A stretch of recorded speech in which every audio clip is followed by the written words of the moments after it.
Welcome, Telltellers. Today's story is every child's worst nightmare. Almost being kidnapped. Here is some nightmare-inducing figures. According to the National Center for Missing and Exploited Children, citing the US Department of Justice reports, nearly 800,000 children are reported missing each year. That's more than 2,000 a day. The NCMEC says 203,000 children are kidnapped each year by family members. Of those, there are 115 child stranger abduction cases each year, which means the child was taken by an unknown person. So, still with me? Well, I knew my telltellers had minds of steel. So yes, today's tellteller had their wits about them. Otherwise, who knows where they'd be right now. This 12-year-old, though, is as sharp as they get, and I believe it saved their life. Before we begin, a big thank you to today's tellteller, Beautypaste. And remember, if you enjoy this episode, take 2 seconds to click that like button and write a comment down below on what you thought about the episode and any insight you can bring to the topic. So, turn the lights off, the sound up, and get ready for something different. Today's tellteller's title is The Tramp Almost Kidnapped Me. I grew up in Wolverhampton, in the West Midlands, UK. I was 12 years old, and let's just say I didn't have the easiest of upbringings. I was smoking, drinking, and staying out late around this time of my life. So, I was skipping school, my mum was at work, and it was late morning time, around 11 AM. I wanted to buy some cigarettes, but as I was under the legal age being 16 at this time, I had to hang around outside the shop and ask strangers if they would take my money and purchase them for me. About 1.5 miles from my house, there was a little shop called The Spa. It was on a fairly busy road. A row of hedges lined one side with a gap that led into the field beyond, and houses on the opposite side. So I was standing maybe 10 paces from the shop, waiting for people to walk past so I could ask them to purchase my cigarettes. I usually second guessed if they would be willing by how they looked. I asked a lady maybe mid-40s, shoulder-length blonde hair, black business trousers, pink elbow-length jumper, looked like she smoked. She said no. I asked a guy, maybe mid-50s, shaved brown hair. He was wearing blue jeans and a white shirt. He ignored me. So, I was getting desperate by this point, and decided upon asking anybody that came by. Then I see a rather disheveled looking man coming up the road towards me past the row of hedges. He was wearing dirty dark brown suit trousers and a buttoned up dark brown, but not the same shade of brown, dirty velvet jacket. He had a black bowler kind of hat on, and he kind of limped a little as he walked. As he got closer to me, I was trying to suss out if he looked like the type that would possibly purchase a 12-year-old's cigarettes.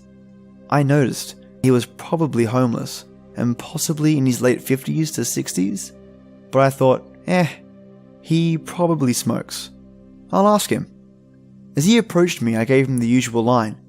"Excuse me, mate, would you please go into that shop and get some fags for me?" He stopped and thought for a second, then said, "How old are you?" I lied. "I'm 15, almost 16. Then he said, "Alright, which ones do you want?" and held out a really dirty hand. I gave him my money and asked him to get me 10 sovereign. I had the exact change. He goes into the shop, and I'm waiting outside excited. I finally get my cigarettes and can go home and chill out before I have to leave the house again to make it look like I've just come home from school. He comes out and gives me 20 sovereign. I am miffed, to say the least, and say, "But I only gave you enough money for 10. And I start panicking because I don't have any extra money on me to give him. At this point, he hooks my arm in his, very tightly holding my arm very firmly to his side, and starts to walk me back towards the hedge-lined road.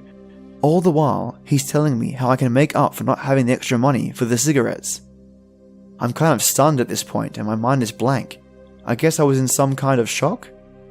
He leads me through the gap in the hedges and into the field, all the while talking non-stop. Still briskly walking with my arms locked in his. He's telling me how I can come to his house and help him fix the roof tiles. I'm still in silent shock at this point. Then I see the field. This field is huge, and I can see it leads into more fields and more fields. I can hear the cars behind me getting more distant. I can't see any houses for miles. There's just fields. He's still talking, but I'm not taking in what he's saying. My mind starts to race. I finally realize that something about this isn't quite right, and I have to get away. As he is still walking, still holding my arm, I suddenly and violently pull back. With my arm straight, I slide my arm out very quickly, and he goes flying forwards and lands in a heap on the floor.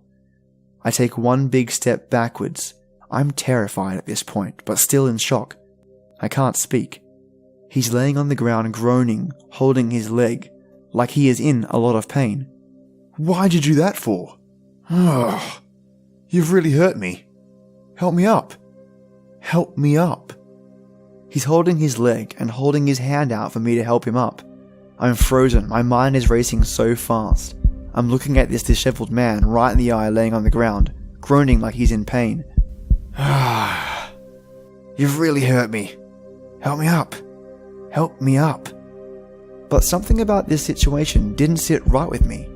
My gut was telling me to run. Don't help him up. I brought those cigarettes, didn't I? I helped you out. Why'd you do this? You've hurt me. Help me up.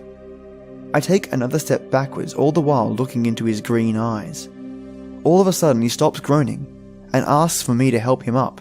He points his finger at me, looking me right in the eye and says, "You're a smart girl." It was like an electric shock ran through my body and I turned and ran. I didn't look back, and I just ran as fast as I could. When I'd gotten off the hedge-lined road and turned into the next road, I slow down as I'm out of breath. I start bawling my eyes out, and I'm shaking uncontrollably. I kept checking behind me, catching my breath, and didn't stop running until I got home.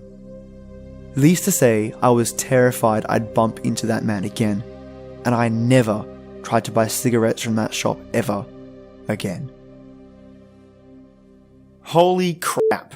I think I would have to shower and change my pants after that crazy encounter. Lucky you had your wits about you, especially when he was groaning on the ground for that fake injury.